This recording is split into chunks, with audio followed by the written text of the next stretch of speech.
Hi, and thanks for joining me today. So, I just wanted to share with you this little journal that I made for my niece, and I actually just hand cut and made all of this from scratch. Even though when I was researching how to do one of these journals, I was debating back and forth between a couple of different die sets, and I did ultimately get the Eileen Hull. I think this is a travel journal. Um, is it I don't see a name, but that's the product number if you're interested. And I did end up getting this, but it didn't arrive in time for me to actually make this journal project. And so I haven't used this yet, but I'm definitely looking forward to using it and maybe trying it out with some heavyweight chipboard instead of just regular paper and then laminating. But the other set that I was debating between was the Sizzix one from Caitlin Lazardi. And I did go ahead and get this is like the accessories kind of companion die set, not the actual journal die set itself. And one of the kind of determining factor for me between the Eileen Hall one and the Caitlin Lazardi one, they're fairly similar in construction, but the Caitlin Lazardi one is actually a set of thinlit dies, whereas the Eileen Hall one is this Bigz scoreboard die.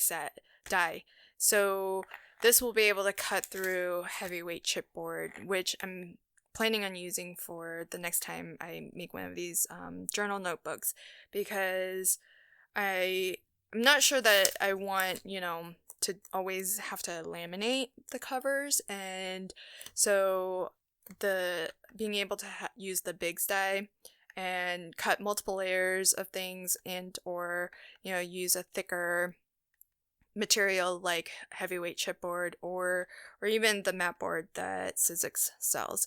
So I haven't used these yet because they came, a little bit late for me to get this project done in time, but I'll definitely be using them on future projects because I definitely had a lot of fun creating these, and I think I'll make a couple for myself too. But for this one, I actually used a Sizzix paper pad. This was on super sale during one of their clearances, and it's kind of nice. It's I think 6 inches by 12, and you get plenty of each design. They're double-sided, and they even come with some sheets that have these that you can kind of cut into little journal cards. So I think these are 3x4s, and this one here is probably a 4x6. So yeah, really cute, really fun paper pad. I love geometrics, so I think this is going to be super versatile. And so all I did was I just cut one piece for that is my that was going to be my back cover, my spine, and my front cover, and I cut that twice from two different papers, and I just adhered those together, and then I started to decorate them with some of those cut aparts, the little journal cards, and the paper pad. This pocket I cut from, I think it's a Little Birdie Crafts.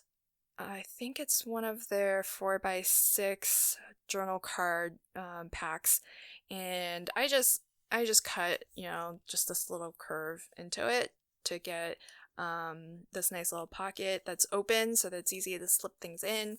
And I made some bookmarks just from the rest of the paper that was left over from cutting the covers.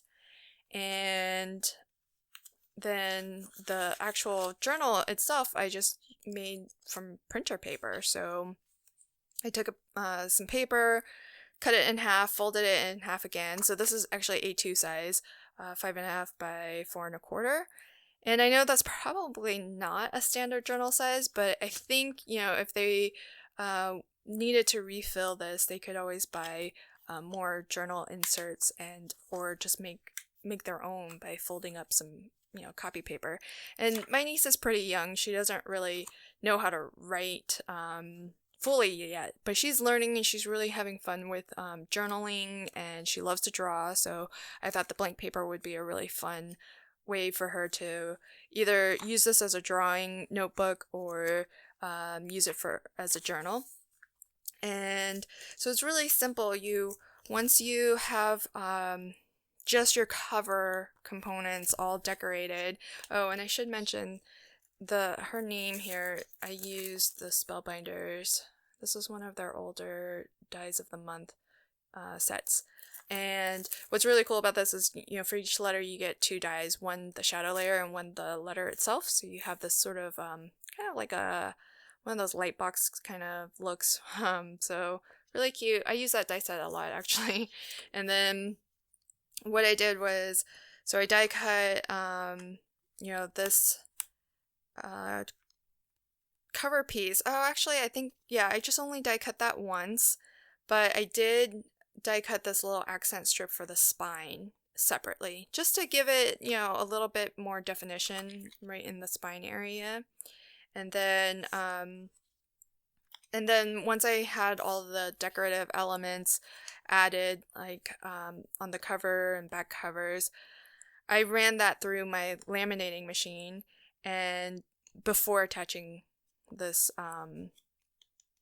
pocket.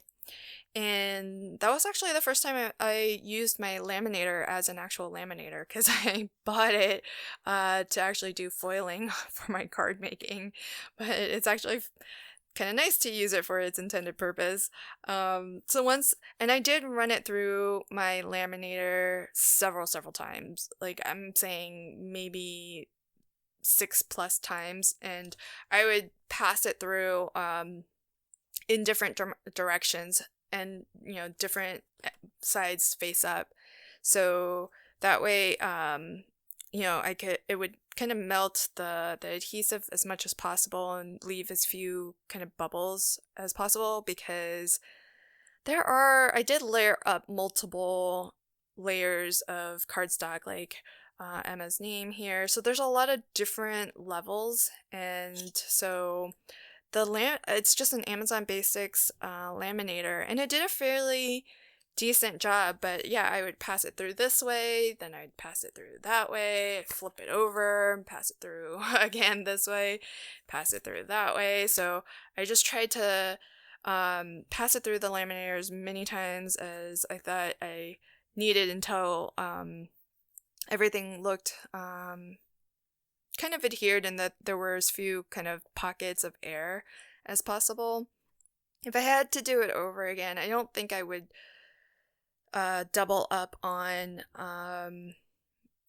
all these decorative elements, or maybe, especially for the panels like this, maybe laminate those separately and then adhere it onto the cover after the cover has been laminated.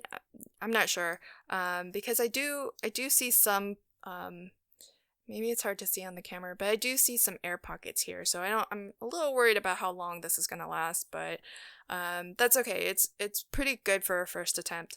But after I laminated the cover, then I just attached my pocket on 2 sides using red line tape, which is really nice, strong tape. And I punched 3 holes. So top, middle, and then the bottom. So the top and the bottom are, and this is just, I think, 1.5 millimeter elastic cord. And so the top and bottom are to hold in the little journal insert. And then the middle one, so that gets secured like that. And then the middle one is the same elastic cord for the closure.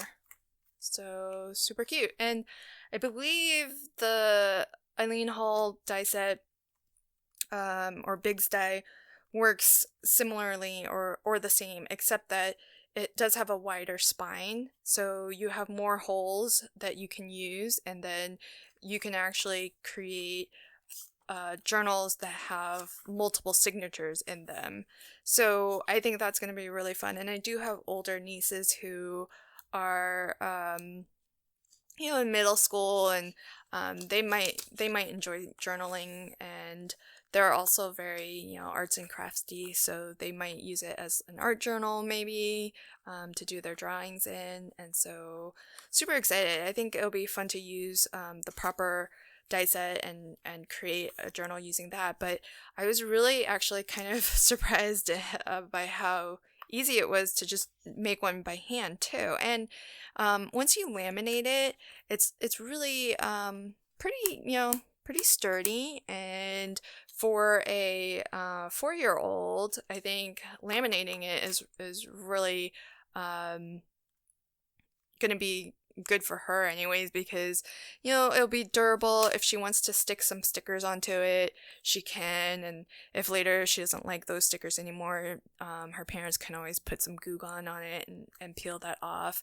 So if she spills on it, at least the cover will be okay, especially since they can always, as she fills up these journal inserts, they can always just take the inserts out. If they want to save it, they can save it, and then just put a new insert in. And these are easy enough to make. It's just some computer paper cut in half and then folded in half, and I punch 2 holes because I don't have one of those long staplers where you can staple further in than just a couple of inches. So I just punched some holes and then tied some twine just to create that signature. So super fun little project. And when I used the proper dies and from Eileen Hull and the accessories one from Caitlin Lizardi, I'll probably do a tutorial on it. But if there is any interest in how I created this one, just let me know in the comments. And I know that I'll be creating more of these for my nieces and nephews. So I'll probably also do another hand cut one. So I would be happy to shoot a tutorial the next time I create one of these. Well, thanks for joining me for this video. I hope that everybody's doing well and you're staying safe. And until my next video, have a fantastic day and happy crafting. Bye.